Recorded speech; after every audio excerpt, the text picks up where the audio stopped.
இந்த வண்டி NS200 BS6 face 1 model பார்த்தீங்கன்னா டிஸ்பிளே வச்ச வண்டி, அனலாக் டிஸ்பிளே வச்ச மாடல் இந்த வண்டி.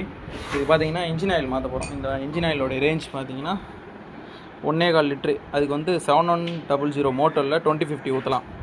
பஜாஜை பொறுத்த வரைக்கும் 2050 தான் ரெக்கமெண்ட் பண்ணுறாங்க. ஈஸ்டர் ஆயில் இந்த ஆயில் ஊற்றிக்கலாம். இதோட ப்ரைஸ் பார்த்தீங்கன்னா 1100 ரூபா.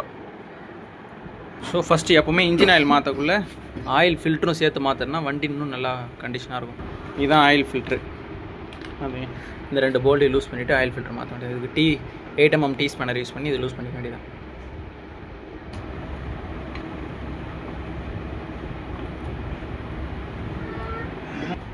ஸோ NS200 பார்த்தீங்கன்னா இது இப்போ ரிமூவ் பண்ணியாச்சு. இது பெரிய ப்ராப்ளம் இதை எடுக்கிறது. நைஸாக ஒரு சின்ன மெலிசான ஒரு கம்பி வச்சு தான் இதை எடுக்க முடியும். NS160லாம் ஸ்ப்ரிங் டைப்பு அப்படியே வெளியே வந்துடும். இது பார்த்தீங்கன்னா அந்தமாரி எடுக்க முடியாது. ஸோ இந்தமாரி மெலிசான ஒரு கம்பியை, ஷார்ப்பாக இருக்கிற கம்பியை யூஸ் பண்ணிங்க.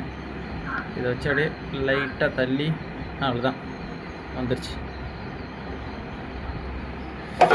பாருங்கள் ஆயில் என்ன கலரில் இருக்குன்னு. 250ன்னு போட்டிருந்தது.